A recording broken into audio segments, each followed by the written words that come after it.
Yo guys, what is going on? It's GalJ007 here with another episode of D&D style RPG.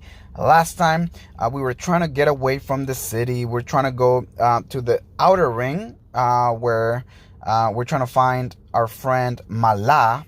Technically not a friend, just a lady that's going to help us know the streets a little bit more so we can try to find out who killed Reginald. Reginald, we will avenge you. Anyways, guys, don't forget to do the YouTube things. Make sure you like, subscribe, share, do everything you can to get this video out there to your friends, because this is such an amazing series and I want everybody to see it. So thank you very much for all your support, and let's get started. Last time we were trying to decide which of the guards we were going to go see. Basically, there are 3 guards. Flosen, which is a friend of ours, but he's a very honest. He's a guard, so even though he's our friend, I don't think he's going to let us pass to the outer ring. Ton, the corrupt, he is essentially a person who's corrupt, just like it says there, so he can definitely probably let us go to the outer ring from the middle ring. And however, we may have to pay him, and I really don't want to spend my money on that, you know. So we're gonna go with option 3, which is Salafas, the incompetent. You know, he might know who we are, but we might be able to just trick him. So we're gonna go with option 3 on this one. And let's go. From the shadows of the narrow alley, you watch the gate that Salafas is guarding. The short, muscular man stands at attention, watching and smiling to some that pass. You watch this behavior for a few minutes and then chuckle to yourself when you realize that it is the young woman who Salafas pays the most attention to. When a young woman passes, he smiles stupidly and bows without as much as a glance at anyone else passing through at the same time. Which do you plan to do? Go through the gate with the woman, keep some distance. So again, he's incompetent. We're being told that he is distracted when a woman passes. I wish I could actually just do an illusion, but we're going to go through the gate with a woman. Let's do that. Morale 2, mana -1. Okay. You watch from the shadows for some time before you see a group of 3 young women chatting with one another, walking pointedly toward the gate. You decide to impersonate an old blind man. Back when you were a young and mischievous lad, you used to poke fun of Reginald's crotchety old grandfather by mimicking the man's stooped and limping gait. "Fetch me a biscuit, boy," you command Reginald, using his grandfather's gravelly voice. He would laugh and then punch you. Such memories are bittersweet now, but at least you have practice in what you're about to do.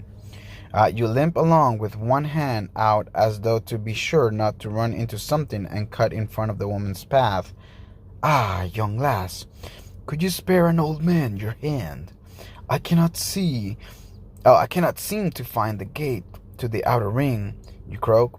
You have a simple illusion up, just enough to wrinkle your hands and the bottom half of your face. You rely on your hood to conceal the rest. "It is but only a stone's throw away," one of the women says. "My eyes are like that of a burrow's rodent," you say. One of the women giggles at this. "Could you but hold a bit of my cloak and lead me?" you ask. Because of your adopted posture, you can only see their legs. One of them sidesteps you and walks on ahead of the others towards the gate. Another follows.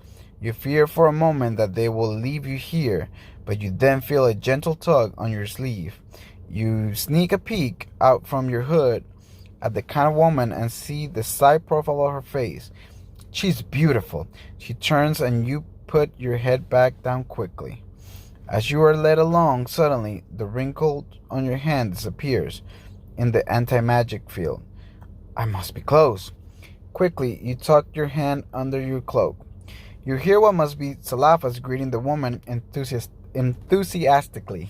He asks each to lower their hoods, as is typical when going through the gate.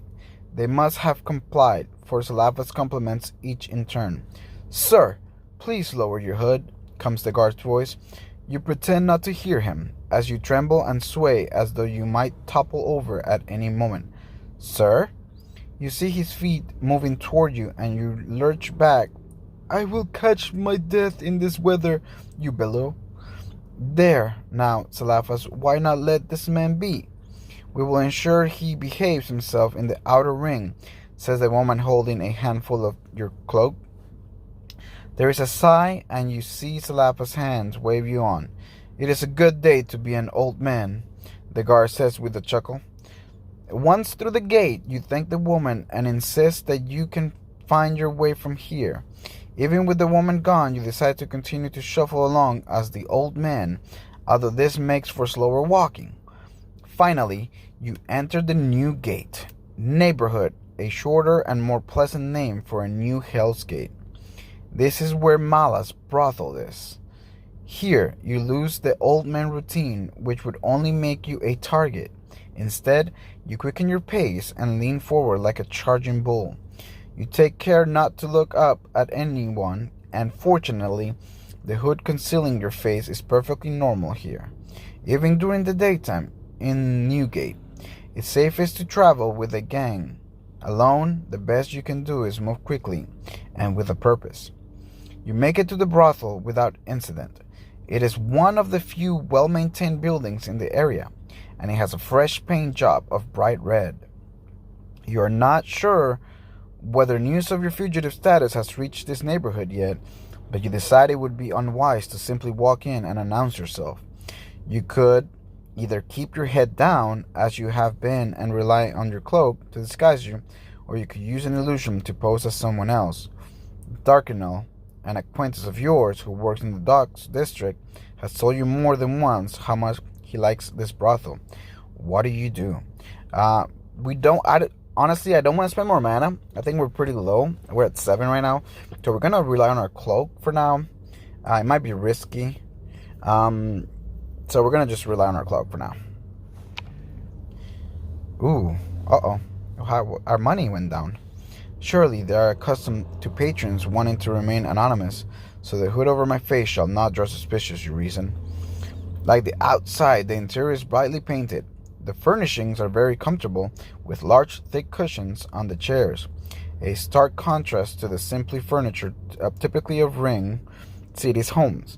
There are 2 men sitting in these chairs, one chatting and laughing softly with a woman, not Mala, and another man snoring loudly in a corner. On one end of the room is a table with a large washbowl and wine bottle. Behind the table is a bald man who watches as you approach. I wish to meet with Mala, you say to the man.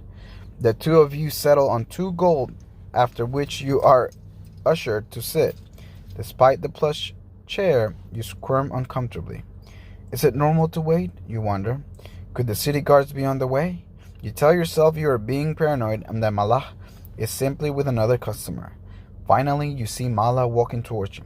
She is prettier than you remember her. She has a great deal of makeup on and is covered in jewelry. Her jade earrings click as she strides towards you with a smile. You bow and meet her halfway while motioning towards the open door behind her.